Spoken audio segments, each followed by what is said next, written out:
قسم ہے ان گھوڑوں کی جو فنکارے مارتے ہوئے دوڑتے ہیں، پھر اپنے ٹاپوں سے چنگاریاں جھاڑتے ہیں، پھر صبح سویرے چھاپا مارتے ہیں،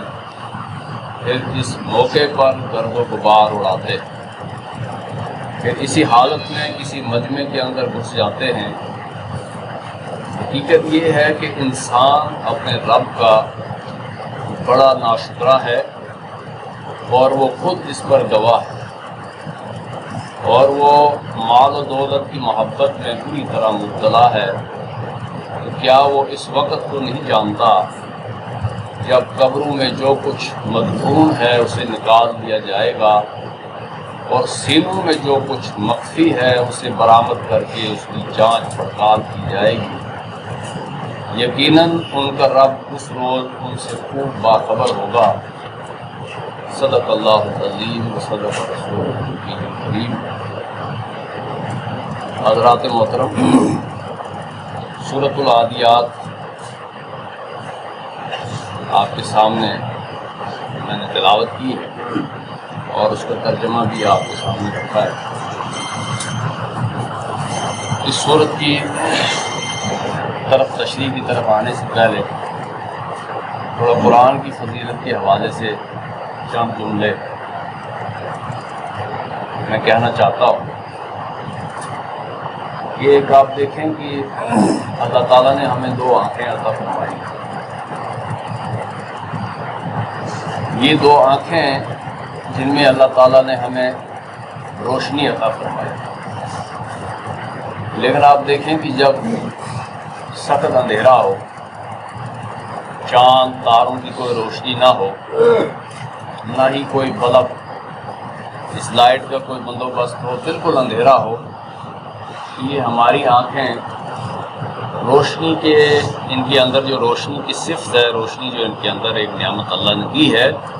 اس کے باوجود ایک اندھا اور یہ بینائی رکھنے والا بندہ برابر ہوتے ہیں، لمسم برابر ہوتے ہیں۔ پھر یہ آنکھیں اپنی روشنی رکھنے کے باوجود یہ کچھ دیکھ نہیں سکتی کہ ہمارا پاؤں کسی کھڈے میں گر جاتا ہے یا کہیں سی جگہ پڑتا ہے یا اندھیرے میں کچھ چل نہیں سکتا۔ ان آنکھوں کے اندر جو دیکھنے کی صلاحیت اللہ نے رکھی ہے، اس کے باوجود یہ محتاج ہیں، یہ سورج کی روشنی کی محتاج ہیں، یہ چاند کی روشنی کی محتاج ہیں، یہ مصنوعی جو ہماری آج کل بجلی کی ہے، جو روشنی ہے، جو لائٹ ہے، اس کی محتاج ہیں۔ تو گویا کہ یہ چیزیں ہماری آنکھوں کی روشنی کے ساتھ جب ملتی ہے تو پھر ہماری آنکھوں کی روشنی کام کرتی ہے، پھر ہم آنکھوں کی روشنی سے صحیح فائدہ اٹھا سکتے ہیں، ہم چیزوں کی پہچان کر سکتے ہیں، اچھے برے کی تمیز کر سکتے ہیں، اور یہ دنیا جو اللہ نے بنائی ہے اس کا ہم نظارہ کر سکتے ہیں۔ یا تو سورج کی روشنی ہو، یا تو پھر یہ مصنوعی روشنی ہو، یا تو چاند کی روشنی ہو، تو آنکھوں سے فائدہ۔ اسی طرح اللہ تبارک و تعالی نے جو ہمیں عقل عطا فرمائی، کوئی بڑا عقل مند کی طرح دانشور ہی کیوں نہ ہو، بہت زیادہ عقل اس کے پاس ہے، اللہ نے بڑی ذہنی صلاحیت دی ہے، لیکن یہ عقل جو ہے، جس طرح یہ آنکھیں محتاج ہے سورج کی روشنی اور مصنوعی روشنی کی، اسی طرح یہ عقل اپنی زندگی کیسے بسر کرنی ہے، اچھے برے کی تمیز کرنی ہے، حلال حرام کی تمیز کرنی ہے، جائز ناجائز کی تمیز کرنی ہے، یہ عقل اس قرآن کی محتاج ہے۔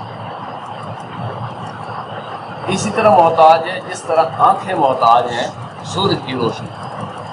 اگر ان آنکھوں کے سامنے سورج کی روشنی کی مدد نہ ہو، چاند کی روشنی کی مدد نہ ہو، مصنوعی روشنی کی مدد نہ ہو، تو یہ آنکھیں کام نہیں کر سکتی۔ اسی طرح یہ عقل جو اللہ نے ہمیں دی ہے، یہ تب تک سیدھے راستے پہ ہمیں نہیں چلا سکتی جب تک نہ اللہ کی وحی کی روشنی حاصل ہو۔ یہ ممکن ہی نہیں۔ انسان سمجھتا رہے کہ میں پتہ نہیں کتنا عقل مند ہوں اور اچھے برے کی تمیز میرے اندر بہت زیادہ ہے اور میں بڑا ٹھیک جا رہا ہوں، یہ ممکن ہی نہیں۔ اسی طرح ممکن نہیں۔ دونوں چیزوں کی جو ہے مثال جو ہے ہمارے سمجھنے کے لیے بہت ضروری ہے۔ قرآن ہمارے لیے کتنا ضروری ہے۔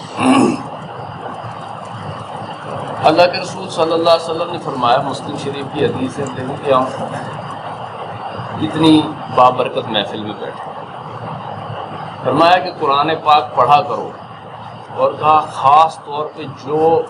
دو نور والی چمکنے والی صورتیں ان کو خاص طور پہ پڑھا کرو، سورۃ البقرہ، سورۃ آل عمران۔ یہ قیامت والے دن اپنے پڑھنے والے کے پاس آئیں گی، یا تو بادلوں کی طرح اس کے اوپر سایہ کریں گی، یا چھتری کی طرح سایہ کریں گی، یا پرندوں کے جھنڈ کی طرح اوپر آئیں گی اور سایہ کریں گی۔ اس روز جب کوئی سایہ نہیں ہوگا، اس وقت سایہ کریں گی، حجت پیش کریں گی، سفارش کریں گی، اور ان کی سفارشیں قبول کی جائیں گی۔ اسی طرح فرمایا، دوسری حدیث مسلم شریف کی ہے کہ قیامت کے دن صاحب قرآن کو لایا جائے گا، جس نے قرآن کے راستے کو اختیار کیا، قرآن کو لایا جائے گا، اس میں یہ دو صورتیں نمایاں ہوں گی آگے آگے، سورۃ بقرہ، سورۃ آل عمران، اور ادھر بھی یہ ذکر آیا کہ یہ سایہ کریں گے اس کے اوپر، جب کسی چیز کا سایہ نہیں ہوگا۔ کس کو کریں گی؟ جنہوں نے ان دو صورتوں کو اختیار کیا۔ اختیار کرنے کا کیا مطلب ہے؟ یہ سورۃ بقرہ جو ہے اس میں باطل شکن مضامین ہے، باطل کی کوئی شکل و صورت ایسی نہیں ہے کہ جس پہ چوٹ نہیں لگائی ہے سورۃ بقرہ، اور عقائد جتنے کے جتنے ہیں وہ سورۃ آل عمران میں اللہ تعالیٰ نے مفصل بیان کیا۔ اس لیے فرمایا کہ سورۃ بقرہ اور سورۃ آل عمران کا خاص طور پر ذکر کرنے کے ساتھ فرمایا کہ خاص طور پر سورۃ بقرہ پڑھو، اس میں بھی خاص طور پہ خاص الخاص کرو۔ کہا کہ اس کا اختیار کرنا، اس کا پڑھنا برکت ہے، اس کا چھوڑنا حسرت ہے۔ اب ہم میں سے ہر بندہ دیکھ سکتا ہے کہ ہم سورۃ بقرہ کی جتنی تلاوت کرتے ہیں گا، پڑھنا باعث برکت ہے، چھوڑنا باعث حسرت ہے، اور یہ آخرت میں سامنے آئے گا۔ اور فرمایا کہ اہل باطل اس صورت کو برداشت نہیں کر سکتے، اس لیے کہ میں پہلے کہا کہ اس میں باطل شکر مضامین موجود ہیں کہ کوئی باطل اس کے سامنے ہے۔ سورۃ بقرہ 2500 احکامات اس کے اندر موجود ہیں۔ یہ قرآن کی یعنی فضیلت مختلف انداز میں اللہ کے رسول صلی اللہ علیہ وسلم نے بہت زیادہ بیان فرمائی ہے، تو دو صورتوں کی خاص طور پر اکثر ہے کہ ہم یہ جو تھوڑی دیر کے لیے یہاں بیٹھے ہیں، اس میں اللہ کے رسول صلی اللہ علیہ وسلم نے فرمایا کہ جب اللہ کی کتاب کو سمجھنے کے لیے کسی اللہ کے گھر میں بندے بیٹھ جاتے ہیں تو ان پر سکینت طاری ہوتی ہے، اور ان کو جو ہے اللہ کی رحمت ان کو ڈھانپ لیتی ہے۔ تو یہ بھی ہمیں دیکھنا چاہیے کیا ہمارے اوپر یہ کیفیات طاری ہو رہی ہے۔ اگر نہیں ہو رہی ہے تو کوئی گڑبڑ ہے ہمارے، کیونکہ اللہ کے رسول کے فرمان پر، اللہ کا فرمان پر ہے۔ اگر نہیں ہو رہی، میرے اوپر نہیں ہو رہی، تو مجھے سمجھنا چاہیے میرے اندر کوئی گڑبڑ ہے، مجھے اس فکر ہے۔ خیر، میں نے جو سورت تلاوت کی ہے سورت عادیات،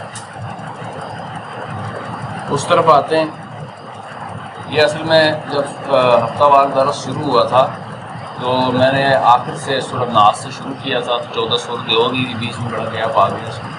آج سورۃ عادیات، اس لیے میں نے اس ترتیب سے تلاوت کی۔ اس صورت میں اللہ تعالیٰ نے ایک نقشہ کھینچا کہ جو نبی پاک صلی اللہ علیہ وسلم کے مبعوث ہونے سے پہلے اس معاشرے میں موجود تھا، پشت و خون، اور ہر طاقتور جو ہے وہ کمزور پر چپٹتا تھا، مال و اسباب لوٹ لیتا تھا، عورتوں کو بچوں کو غلام بناتا تھا، مار دھاڑ تھی، لوٹ مار، ہر طاقتور قبیلہ کمزور قبیلے کو دباتا تھا، اور یہ بڑا پشت و خون تھا۔ کوئی ایسی مضبوط حکومت نہیں تھی کہ جو اس سارے معاملے کو کنٹرول کرتا۔ تو اس کو اللہ تعالیٰ نے دلیل بنایا کہ یہ دیکھو، یہ اس معاشرے کا جو حال ہے، اور یہ آپ صلی اللہ علیہ وسلم کے مبعوث ہونے سے بالکل پہلے یہ موجود تھا، دیکھا تھا لوگوں نے سارا، تو اللہ تعالیٰ نے اسی کی طرف فوکس کیا، اور اس چیز کو اللہ تعالیٰ نے ان چیزوں کی قسم کھائی۔ یہ جو ابھی گھوڑوں کا تذکرہ پڑا کہ یہ دیکھو، انسان جب اللہ کو بھول جاتا ہے، آخرت کا منکر ہو جاتا ہے، یا آخرت سے کسی کا غافل ہو جاتا ہے، تو وہ اخلاق کی کس پستی میں گر جاتا ہے، اس کی حالت کیا ہوتی ہے، یہ کہاں گر جاتا ہے۔ یہ جانوروں میں سے بدتر جانور تک بن جاتا ہے جب یہ اخلاق کی پستی میں گر جاتا ہے، جب اس کے اندر سے جواب دہی کا احساس ختم ہوتا ہے کہ میں نے اپنے جو اعمال کرنے ہیں، ان کا اعمال کا میں نے حساب اللہ کو دینا ہے۔ اس جواب دہی کا احساس جب اندر ختم ہوتا ہے، جب اس سے بندہ غافل ہوتا ہے، تو یہ بندہ کسی بھی طرح کا جانور بن سکتا ہے۔ اس میں کوئی تو جس قدر اللہ کا خوف اندر ہوگا، اسی قدر انسان کے اندر سدھار ہوگا، اور جس قدر اللہ کے خوف سے دور ہوگا، غافل ہوگا، آخرت سے دور ہوگا، اسی قدر وہ انسانیت کے درجے سے نیچے گرتا جائے گا۔ تو یہ جو کچھ تو خون اس وقت جاری تھا، اس کا اللہ تعالیٰ نے یہاں تذکرہ فرمایا کہ دیکھو یہ انسان مجھ سے بولے ہوئے اور کہا، اور ساتھ اللہ نے اس صورت میں یہ بھی بتایا کہ انسان کتنا ہی گیا گزرا کیوں نہ ہو، کتنا ہی نیچے نہ گرا ہو، لیکن یہ ضمیر اندر کتنی ہی مردہ حالت میں کیوں نہ ہو، کبھی نہ کبھی اندر سے جھٹکا مارتا ہے، غلط کرتا ہے، غلطی کو غلطی اندر سے بتاتا ہے کہ غلط کرتا ہے۔ تو اس وقت بھی یہ جو طاقتور کمزور کو دباتے تھے بڑے خوش ہوتے تھے، آج ہم نے بڑا مال لوٹ لیا یہ، لیکن جب وہی مصیبت ان کے اوپر پڑتی تھی تو پھر کہتے تھے کہ یہ ہماری حالت بہت ہی زیادہ گندی ہے اور بہت زیادہ اخلاق سے گری ہوئی تھی۔ اس وقت ضمیر اندر ملامت کرتا تھا کہ ہماری حالت بہت بری ہے۔ تو اس کو کہا اللہ نے کہ اپنا نفس خود تمہارا گواہ اس چیز پہ ہے کہ تم اللہ کے ناشکر ہے۔ ان چیزوں کی اللہ نے قسم کھائی، والعادیات ضبحا، قسم ہے ان گھوڑوں کی جو فنکارے مارتے ہوئے دوڑتے، فالموریات قدحا، پھر اپنے ٹاپوں سے جو ہے وہ چنگاریاں جھاڑتے ہیں، فالمغیرات صبحا، پھر صبح سویرے چھاپا مارتے ہیں۔ تو یہ جو طاقتور لوگ کمزوروں کے چھاپے مارتے تھے، رات کو یہ رات کے اندھیرے میں نکلتے تھے اور صبح ہوتے ہی اس قبیلے میں گھس جاتے تھے، چھاپا مارتے تھے، لوٹ مار کرتے تھے۔ اندھیرے میں جانے کا مقصد یہ تھا کہ دور سے آتے ہوئے ان کو ہم نظر نہ آئیں، اچانک ان کے اوپر جھپٹ پڑے اور تھوڑا سا روشنی بھی ہو جب پہنچے تاکہ ہمیں اچھی طرح لوٹ مار کرنے کا موقع بھی ملے اور جو ہے نا ہم اپنا صفایا بھی کریں اچھے طریقے۔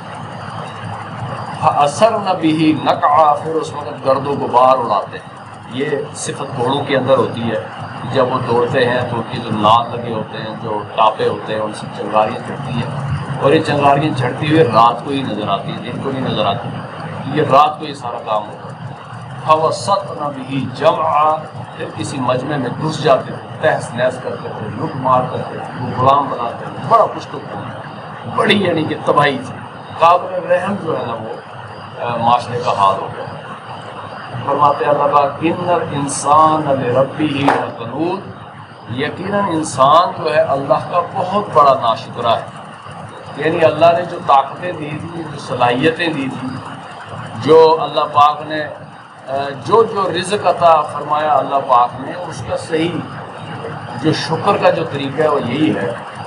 اس کو اللہ تعالیٰ کے حکم کے مطابق اس کو خرچ کیا جائے، اس سے اس طرح برتا جائے،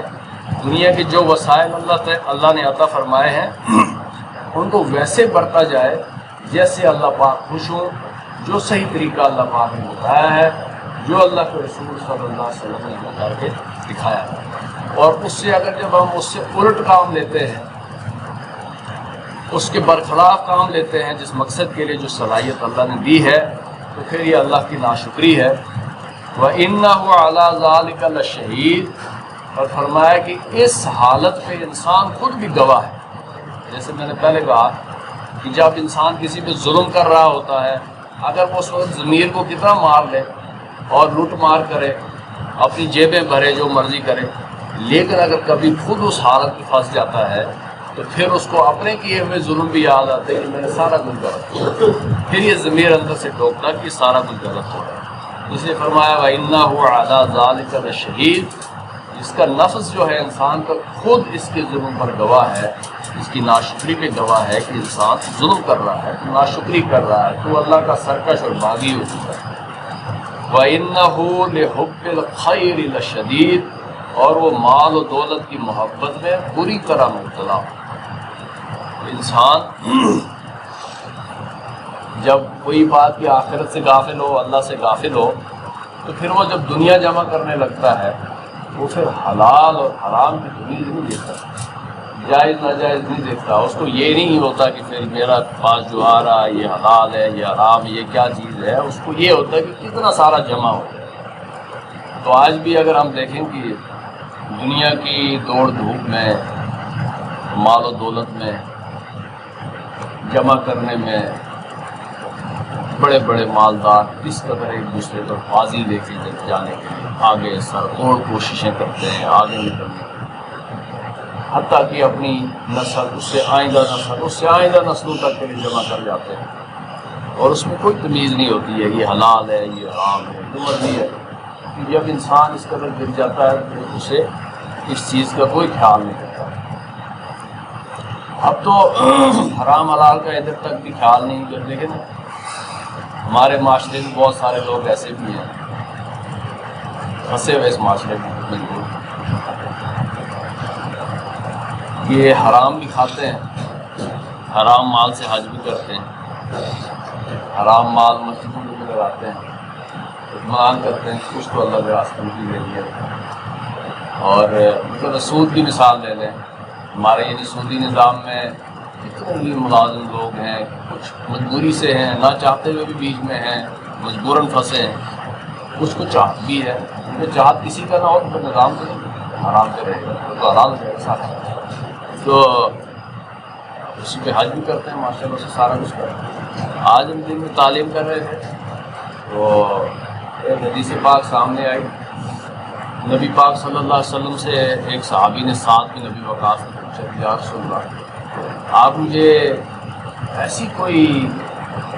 چیز بتائیں کہ میں مستجاب الدعوات بن جاؤں۔ مستجاب الدعوات کا مطلب جس کی دعائیں اللہ تعالیٰ قبول کرنا شروع کر دیتے ہیں، اس کے اثرات سامنے نظر آتے ہیں۔ تو اللہ کے رسول صلی اللہ علیہ وسلم نے فرمایا کہ حرام کے بالکل ایک مفہوم حدیث کے حرام کے بالکل قریب نہ جائیں۔ اب ان کو یہ نصیحت کی حرام کے قریب نہ جائیں، کیا وہ صحابی رسول حرام کھاتے ہیں؟ نصیحت کی سارے انسانوں کے لیے کہ جو مستجاب الدعوات بننا چاہتا ہے اس کی خوراک میں، اس کے مال میں حرام کا کوئی قطرہ کوئی لقمہ شامل نہیں ہوتا۔ پھر فرمایا آپ صلی اللہ علیہ وسلم نے کہ اس ذات کی قسم جس کے قبضے قدرت میں محمد کی جان ہے، ایک لقمہ جو حرام کا کھاتا ہے 40 دن تک اس کی دعا ہوتی ہے۔ یہ کتنا بڑا ضروری چیز ہے کہ ہم جو لین دین کریں، ہم جو خرید و فروخت کریں، ہم جو معاملات کریں، اس میں ہم اس چیز کا خیال رکھیں کہ کہیں کوئی ناجائز پہلو تو بیچ میں نہیں۔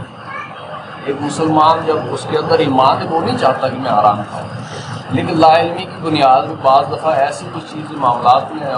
آ جاتی ہیں کہ انسان کو نہیں پتہ چلتا، نہ چاہتے ہوئے اس میں وہ چیز شامل ہو جاتی ہے۔ اس لیے اس چیز کا جو ہے بہت زیادہ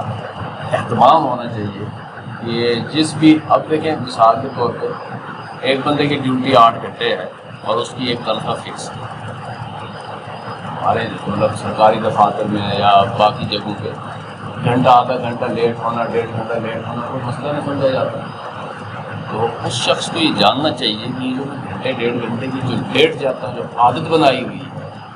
جو میری ڈیوٹی تھی لیکن میں گھر میں بیٹھ آیا ہوں، اس حصے کی تنخواہ حرام شمار ہوتی ہے، اس کو ناجائز کہا جاتا ہے۔ ہر معاملے میں انسان کو غور و فکر کرنا ہے۔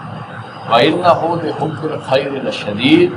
فرمایا کہ مال کی محبت میں انسان بہت زیادہ سخت شدید ہے۔ اللہ تعالیٰ ہمیں اس کی بس اپنی ضرورت پوری کرنے کے لیے اللہ پاک ہمیں عطا فرمائے، ایسی محبت ہمیں اس کی عطا نہ کرے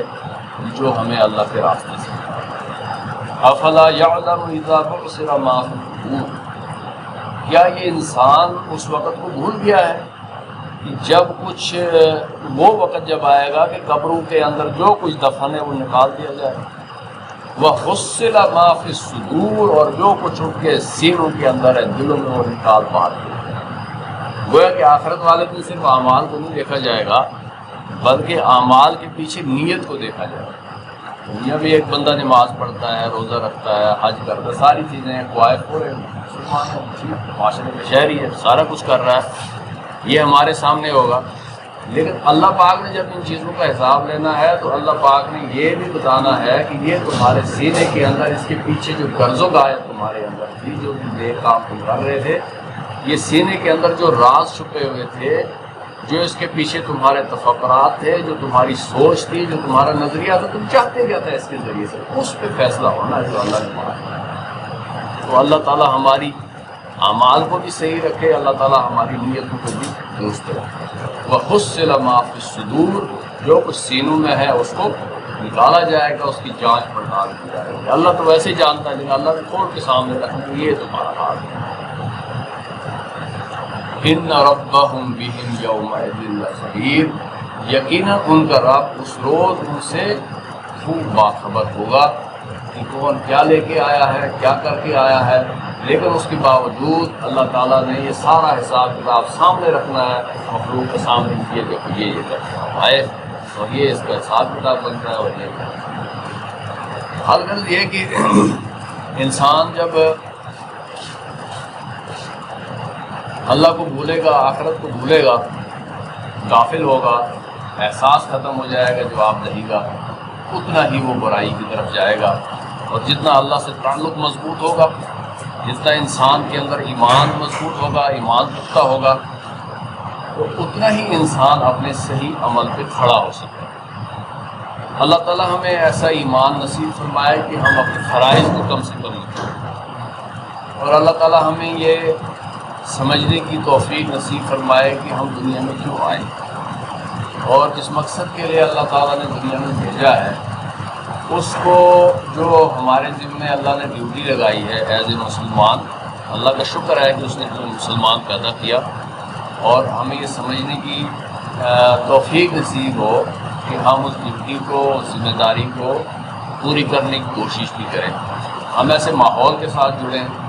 جہاں ایمان کی باتیں ہوں، ہمارا تعلق ایسے لوگوں کے ساتھ ہوں جہاں ایمان کی باتیں ہوں، جہاں قرآن کی باتیں ہوں یا حدیث کی بات ہو۔ تو ایسے ماحول کے ساتھ جب ہم جڑیں گے تو پھر ہمارے ایمان میں تازگی بھی آئے گی۔ جب ہم ایسی محفلوں اور مجلسوں میں بیٹھیں گے، آپ سب جانتے ہیں کہ ہماری اس وقت جب ہم اس مجلس میں بیٹھے ہیں، ایمان کی کیفیت کچھ اور ہوگی۔ جب ہم یہاں سے اٹھ کے گھر چلے جائیں گے، گھر میں کھانا کھانے لگ جائیں گے، گھر کے کام و کاج میں لگیں گے، کی کیفیت نہیں رہے گی۔ اور جب ہم ایسی مجلس سے بالکل دور رہیں گے، ایمان کی کیفیت کچھ اور ہوگی۔ جب وقتاً فوقتاً ایسی مجلسوں میں، ایسی محفلوں میں، ایسے دروس میں، تعلیم میں، ماشاءاللہ یہاں ہر نماز کے بعد ہی تعلیم ہوتی ہے، کسی کو اگر عصر پہ ٹائم نہیں ہے تو وہ ظہر میں بیٹھ جائے، ظہر میں نہیں ہے تو عشاء میں بیٹھ جائے، عشاء میں نہیں ٹائم ملتا مغرب میں تھوڑی فرصت پھر تو تعلیم میں بیٹھ جائے۔ تو اس طرح سے ماحول کے ساتھ جو بندہ ایک حدیث سنتا ہے، قرآن پڑھتا ہے، اتنا ہی ساتھ ایمان اندر سے جو ہے وہ مضبوط ہوتا ہے۔ اللہ تعالیٰ ہمیں عمل کی توفیق عطا فرمائے، اور ہمیں ہمارے ایمان کو، ہمیں اپنے ایمان کو ایسے ماحول کے ساتھ جوڑنے اور اپنے ایمان کو صحیح رکھنے کے لیے کوشش کرنے کی توفیق عطا فرمائے، اور اپنے فرائض کو سمجھنے اور ادا کرنے کی توفیق عطا فرمائے۔ الحمدللہ رب العالمین، والصلاة والسلام علی اشرف الانبیاء والمرسلین۔ ربنا ظلمنا انفسنا وان لم تغفر لنا وترحمنا اللهم انت ولينا فاغفر لنا وارحمنا وانت خير الراحمين۔ ربنا لا تزغ قلوبنا بعد إذ هديتنا وهب لنا من لدنك رحمة إنك أنت الوهاب۔ اے اللہ پاک، جتنے افراد اس محفل میں، مجلس میں، درس میں، تعلیم میں بیٹھے ہیں، اے اللہ پاک سب کا بیٹھنا، یہاں سننا، سنانا قبول و منظور فرما۔ اے اللہ پاک ہمارے دلوں کو سکون نصیب فرما۔ اے اللہ پاک قرآن کے نور سے ہمارے دلوں کو منور فرما۔ اے اللہ پاک مسلمانوں کے اندر اتفاق اور اتحاد نصیب فرما۔ ہماری ساری کی ساری پریشانیاں دور فرما، انفرادی اجتماعی معاملات کی پریشانیاں دور فرما،